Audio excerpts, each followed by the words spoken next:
These guys are just busting each other's balls here. All right, so today's another day. I just finished a workout earlier today, hanging out with the fam jam here, and we are heading to Italy from Menton.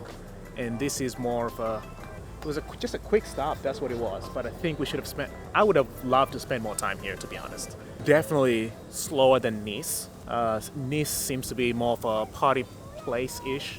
Of course, there is Monaco, which is kind of extravagant party place if you want to, but this is even slower than Nice, which I kind of like. The hotel we stayed at, people are really nice. I think that's probably the hotel we'll be staying again, but this is kind of what you're looking at.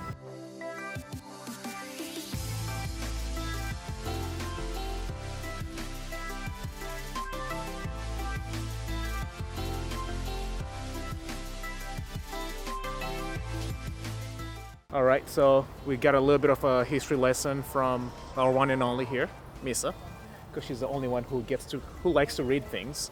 One is because she can, and two because Hosni doesn't like reading, and everything out here is in French, so she gets to be my translator on all these historic placards. Apparently, this city was built by Venetian Vento in 1346, and then it was purchased by Charles Grimaldi, who was the Lord of Monaco. There was a treaty was it in 1846 that? Yeah, it was on 1861, but yeah, something happened. Something happened in 1846. Nobody knows, because nobody Snapchatted that thing. So who knows what happened then? On April 1860, Menton was given to France. This is what I'm making out here. So Menton kind of changed hands from a Venetian person to a Monaco lord to being a French town. Bye-bye for now from Menton, and I'm probably going to be saying hi to you in another city. See you in a bit. Onwards we go. Gonna hang out here. Really good snacks. It's Cafe Vernano. See, even my Italian is getting better. Vernano. I need to do Vernano. What is this? Bon appetit. Oh, It tastes really good. that's really good. It doesn't look like it. Yeah. That's really good. Yeah. First stop in Italy, and this is my first shot of espresso.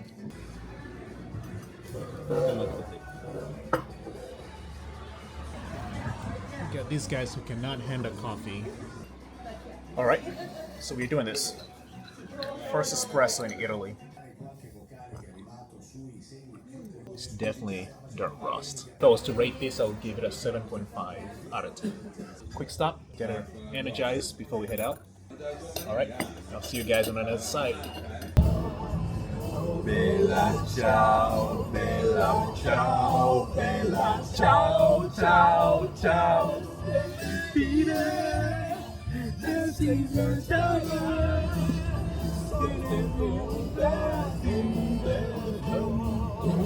Woo!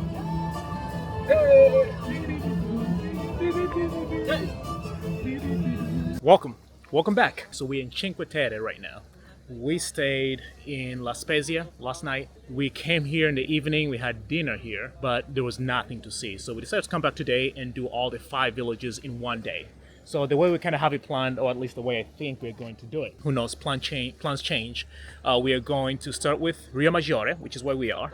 And then from here, we're going to go to Manarola, which is where I believe is probably the most beautiful one, I think, out there, out of the 5. And then from there, we're going to take the train all the way to Monteresso, which is the last one, which is the only one that has sandy beaches.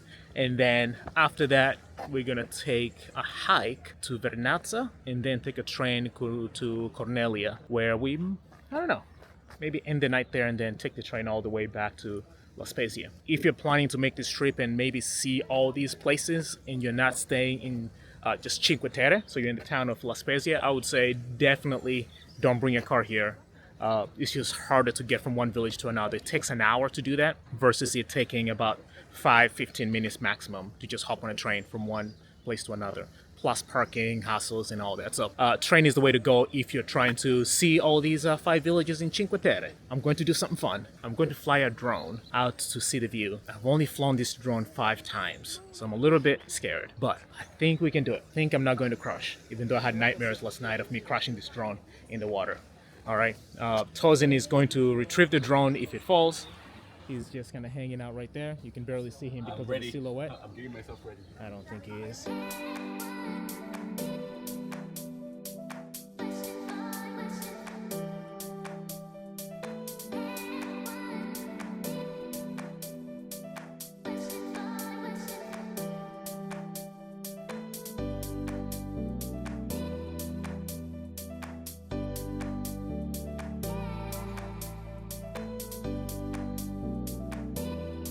I think we get a few good drone footage, like just the houses, just where the water begins and then kind of goes out. And then on to the next place. We are in Manarola. Manarola. Okay, I need to stop doing that. Beautiful, quite busy. It's considered to be the most beautiful of all the 5. And I kind of agree. Decent access to the water as well compared to the ones other villages around here. And of course the houses, as you can see, all the houses are very, very, very beautiful and colorful around here. And right now, if you want to see what we're staring at, I'm staring at the back of this guy's head, obviously. But I think to help you.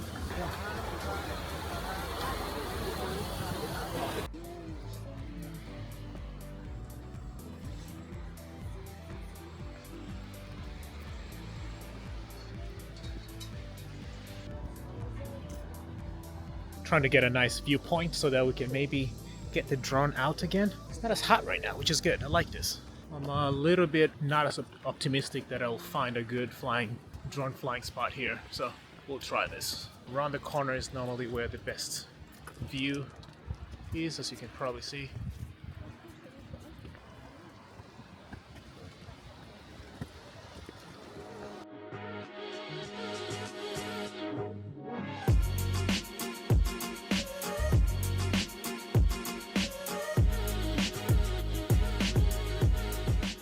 Next up, we are in Monteresso al Mare. I apologize for my fake Italian there, but this is good. The difference between here and the other places is there is things like boardwalks, which are by the beach, and of course it's the only one that has anything that resembles a beach, which is fine sand. It's not a good spot, but you can see people actually near the water. Going to take a little stroll, maybe grab a gelato somewhere around here, because I've been wanting to do that. Yeah, just gonna explore the town, cue in some B-rolls here.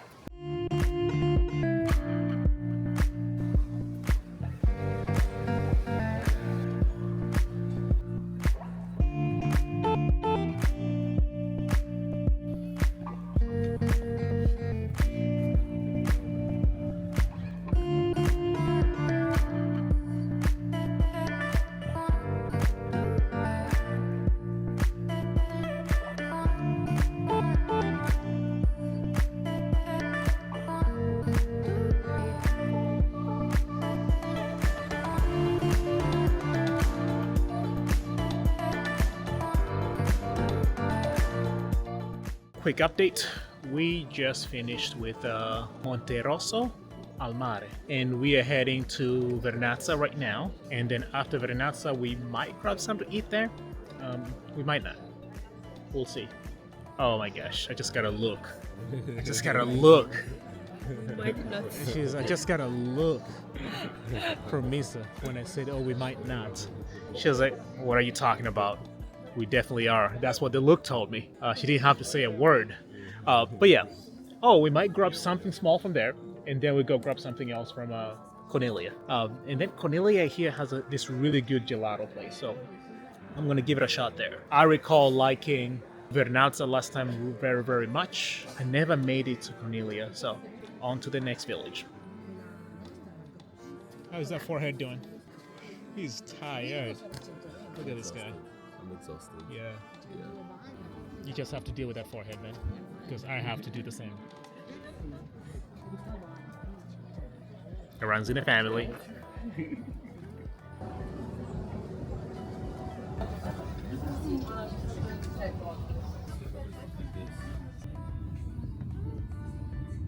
If you've ever been to Cinque Terre, and flown a drone? Have you ever gotten in trouble? If you have, comment below what happened, what they did, or what fines they might have given you, because I do not know. And now here I am, after having flown into 3 different places. I'm gonna try to see if I can fly it on the other places, but we'll see. All right, we just landed in Vernazza. One of these two is very hungry right now. I'm not sure if you can guess who it is. That's kind of what's in front of us. All right, your boy has been craving gelato for a bit. Looking forward to it.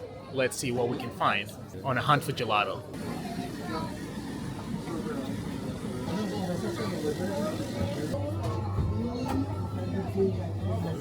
All right, I already got my daily dose of gelato.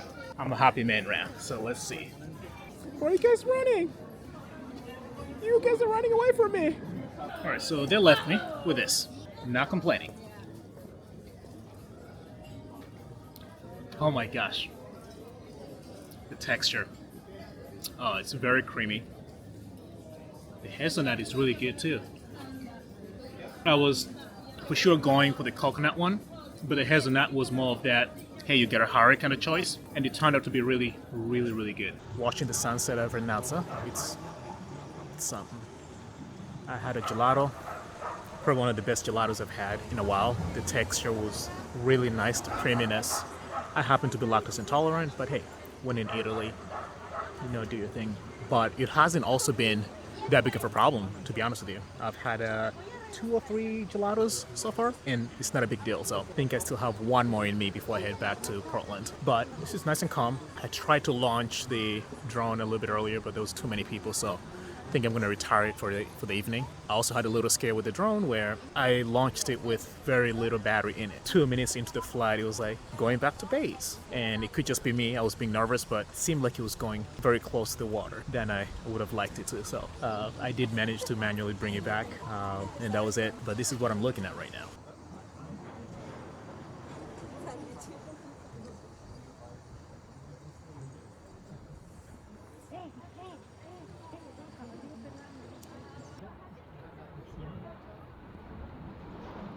So I wanted to do a quick summary of how this portion of the trip has been. La Spezia is, again, beautiful. It's just like a regular town. It is a touristy place, but it's not overly luxurious or anything like that. We did go to one of my favorite places on earth, which is Cinque Terre. We visited all the 5 villages. Most of the time when I'm not traveling, I eat plant-based, but this time, again, because of just ease of things, I try to eat what the local food there happens to be. If it's pasta and seafood or pizza, I'm gonna eat that. If it's croissant and maybe something else in France, I'm gonna eat that. So I'm trying not to be too picky. I understand once I get home, I'm just gonna get back to my routine of being plant-based everything, but this trip is one of those things where I don't want to complicate things by having to say, hey, where's the next vegan place around here? And most of these places might not have a really good vegan scene, so I'm trying to be open-minded in that way. We are heading back to Nice, so we'll be driving back through all the Italian places and then into France, through Monaco, then back to Nice. One thing that's been really good out here in Italy, the food is amazing, especially the seafood. One thing that's overrated, I'll say Italian espresso is overrated, because this is where espresso kind of started from. I was expecting to be chef's kiss, if you may, but it was quite disappointing, to be honest with you. So I'm really looking forward to going to Nice. La Hacienda, if you're in Nice. Amazing specialty coffee spot. They really care about what they do, and if you're a coffee lover and you happen to be in the region, absolutely make a visit. The owners, the lady and the guy, they're very knowledgeable, very educated on the coffee itself, and they focus, I feel like, on giving an experience, which is what made me want to go back there over and over again. So if you're in Nice, definitely visit La Hacienda coffee shop. Other than that, I'm gonna wrap this up. I'm gonna go get everything back in the car and start the journey, because I fly out of Nice to Paris, which is gonna be the last leg of this trip. I'll spend 2 nights in France, 1 whole day, and then head back to Portland. So come along with me. So this guy out there is the guy to see when you come and you want to get coffee. So where are we? Can you tell them? This place, Yeah. this place, my home. This is your home. Where is your home? Here, that's the pazzo. That's the fact. Yes, Yes. for me, yes. So I just stopped by here. I was not expecting this good of a coffee, but he made me 2 coffees. One of them was the Uganda and the Kenya. They were both very smooth. And he's a really nice guy too. Thank you so much. And Amanda, I didn't catch your name. What was your name? Nicole. Nicole is from Spezia. Amanda is, are you from here? No, I'm from Brazil. Brazil. Okay, look at these people. They're all amazing. Yeah, Genoa and Brazil. Thank you. You're welcome. I will be back here for sure. All right, so I just came from that coffee shop. It's called Taze Paze. It's a specialty coffee shop in Genova. We just decided to pull over and see if we can grab a few things to eat, and then they had a coffee shop around.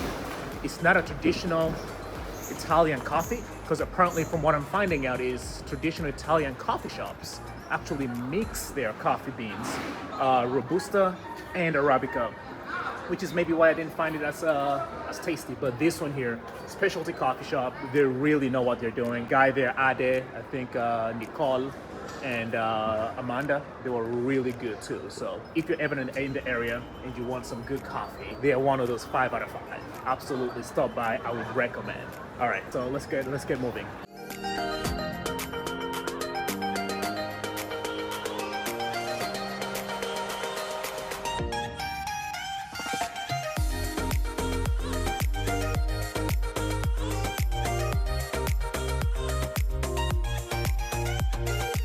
That was a long drive back to Nice. This is nice though. I can definitely get used to this.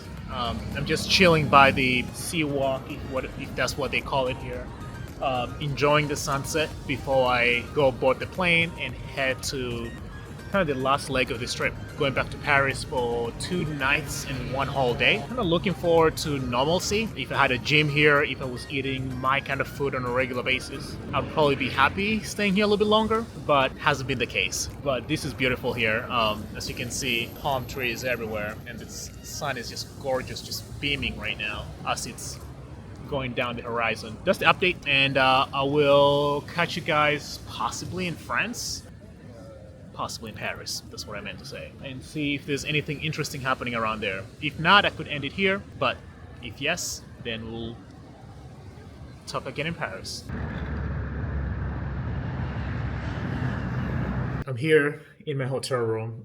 Got to Paris last night very late. I will never fly EasyJet again. It was just a terrible experience, to be honest with you. Bad customer service. They were late about an hour to leave Nice until when they got here. And again, it was just not a good experience. Both to Nice from Paris and from Nice to Paris. I am in Paris right now. Yesterday I came in about 10:30-ish. One thing that I was really blown away by is the room that I got at the Hyatt here in Paris. It was not something I was expecting. I had booked a suite and I knew it was going to be bigger than what a regular hotel room would be. When I walked up to the room, I was blown away. It was crazy. I'm still soaking in the views. I'll kind of show you guys what I'm looking at right now. There's a garden on the other side. There is something this way.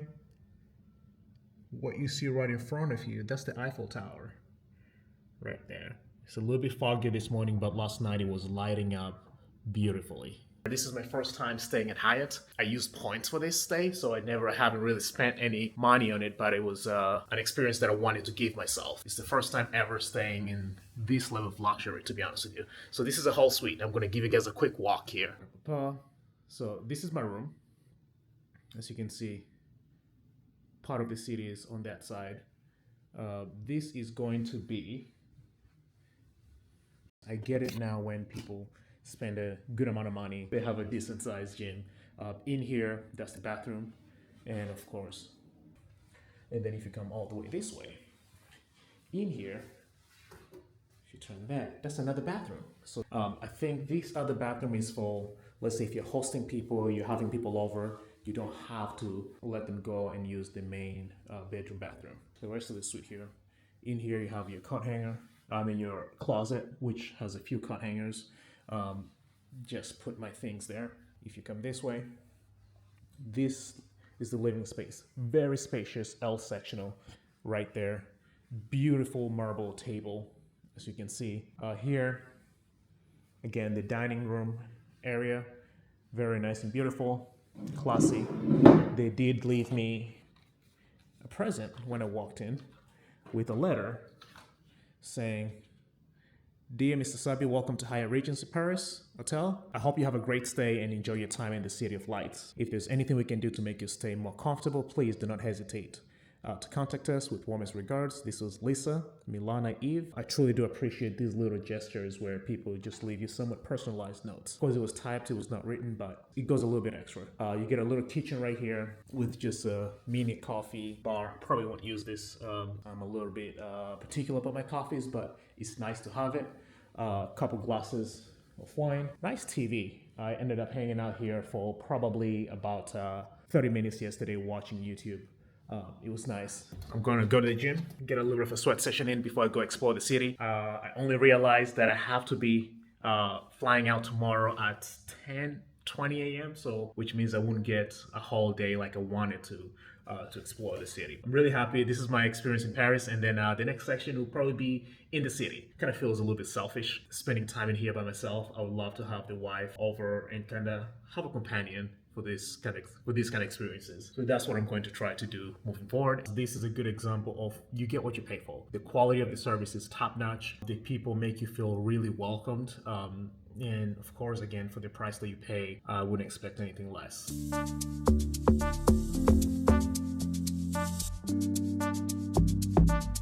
Louisa.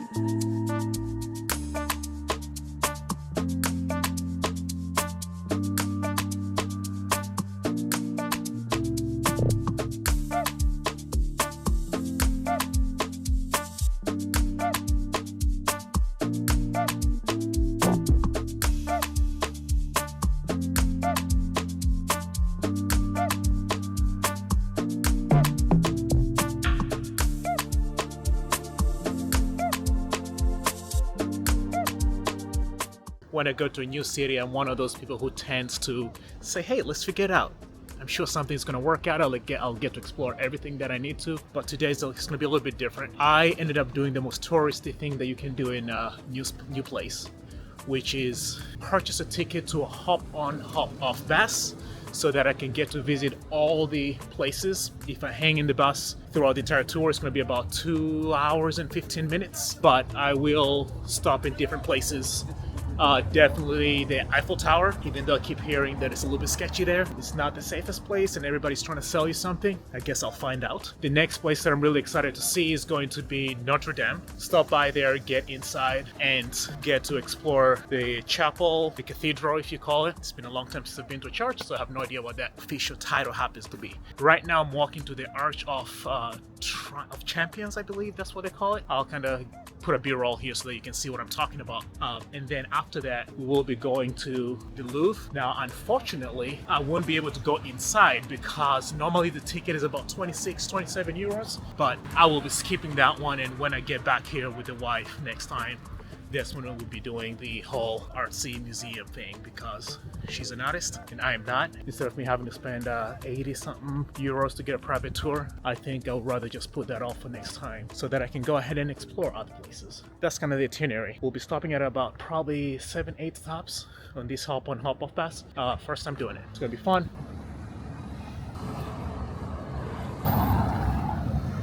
Something is happening here.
Okay, I am by the Eiffel Tower entrance right now. It is jam-packed, just as expected, but getting in, I think it's 35 euros to go all the way to the top, or 27 euros to go to the second level.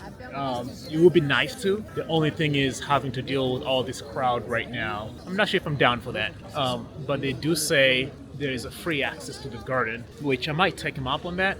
But again, it all depends on how long I have to wait, but it is majestic. So here I am inside, right, oh my gosh. All right, let's do this. Here we are. I am just walking underneath the Eiffel Tower. Truly makes you feel small, how big and majestic this thing is.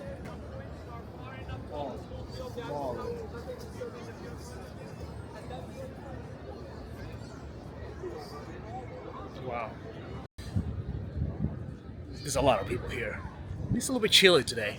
16 degrees Celsius, 61 degrees Fahrenheit for my American people. I'm not sure if you guys can see it or can hear it. This is where we are right now. I managed to find a spot that is not as busy, but everything around there is full of people. Just trying to get a glimpse of this guy. Oh, this big, monstrous, beautiful actually. It's amazing how much work seems to have gone into that because of how intricate all the metal work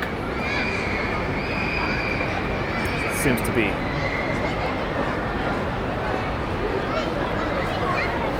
The audio on this one is probably shit, but it is what it is. Let's head back. He tells me what he